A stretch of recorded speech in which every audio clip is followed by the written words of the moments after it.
Hello guys, welcome to Airsoft and Airgun Vlogging. Welcome to 5th generation hobby shop. And ngayon ang ating i-unbox at iti-test is the Glock 17 Gen 4 by Umarex. This is the Steel BB version. By the way, shout out po kay Hanilab Lopez. Okay, so this is the Glock 17. This is Gen 4.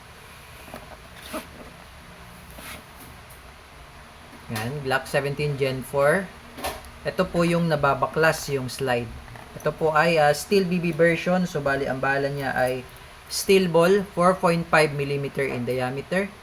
So, hindi siya katulad ng isang version natin na pellet. So, this is steel ball or bolitas po ang bala.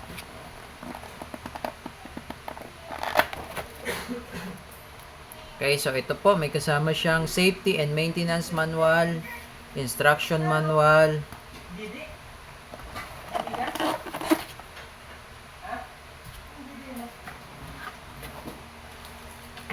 may kasama na rin po siyang silicone oil,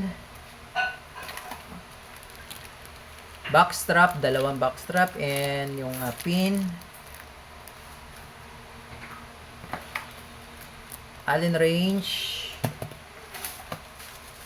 and may kasama na rin siyang silver coated steel BBs. Yan, silver coated steel BBs. So, yun po yung mga kasama, and also CO2. May kasama na rin siyang CO2.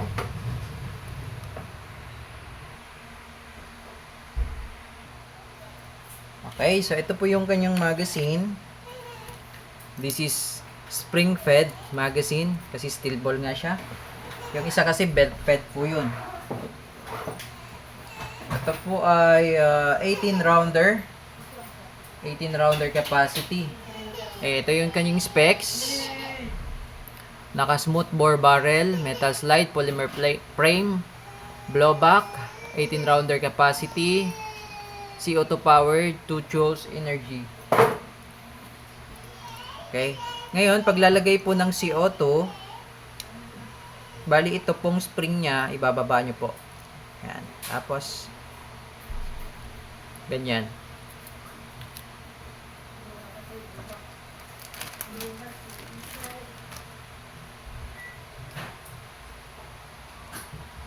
Tanggalin lang natin yung cap. Yan. Ngayon po, pag maglo-load po kayo ng CO2,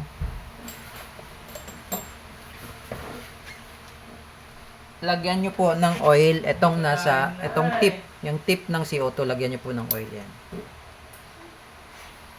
Yan, lagyan ko siya ng oil, silicone oil, may free na siyang silicone oil. Yan, load. Then, pag ilalagay nyo yung cap, gamitan nyo lang po muna ng kamay. Then, once na lumapat na siya, tsaka nyo gagamitin itong Allen.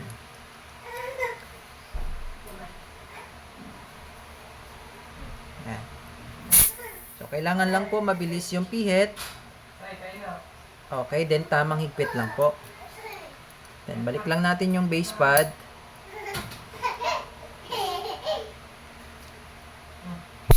Ayan. So, loaded na siya. Okay, so hihigpitan lang natin yung mga valve pala.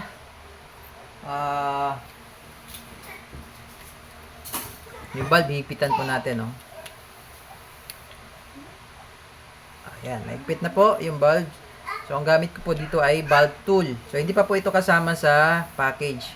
Okay, panggamit ko lang po. Ngayon, load tayo ng BBs. Pag load naman po ng BBs, sagad nyo lang yung spring sa dulo.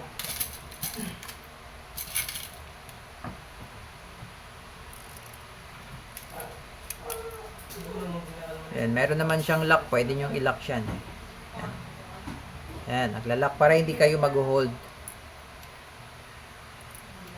Tapos dito lang sa may dito lang po sa may butas. Nalalagay yan.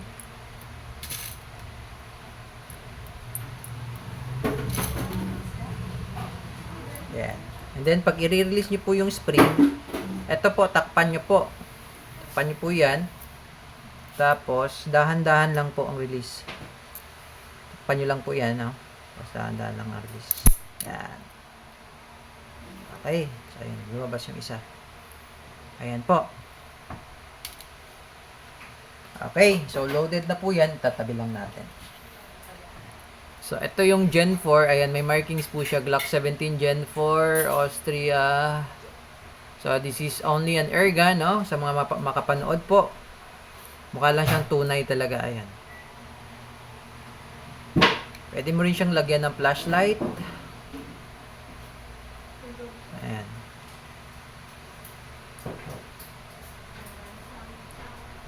Officially licensed product of Glock. This is an airgun pistol po. Hindi po siya airsoft. As indicated in the box. Ayan. Airgun. Yung airsoft po na Umarex, meron din kasing airsoft Umarex na Glock 17. So, naka-indicate po doon, airsoft, hindi po airgun, airsoft. So, this one is airgun. Okay, so testing po, Hanilab Lopez, shout out. Glock 17 Gen 4. So, pwede rin siya sa left-handed. Yan, left-handed. Pwede siya sa left-handed. Nga lang, yung release niya, nandito sa kabila. Pero pwede siya sa left-handed. Okay? So, testing. Try natin sa kaliwete. Testing po. Hanilab Lopez. Okay? So, testing natin sa left-handed. Okay. Firing.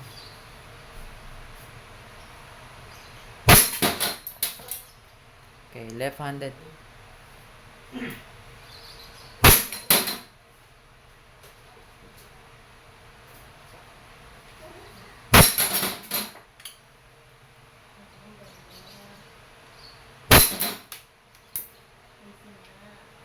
Bumabanda yung bulitas.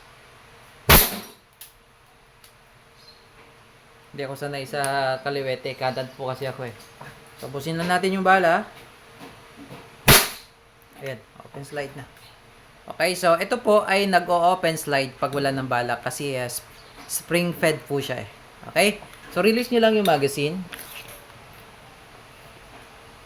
And then, balik nyo lang yung slide. Bali, pull back. Release. Hammer down. Okay, so smooth yung trigger nito.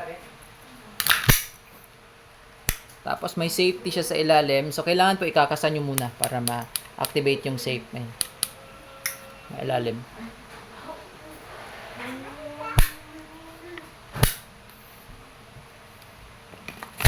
Okay.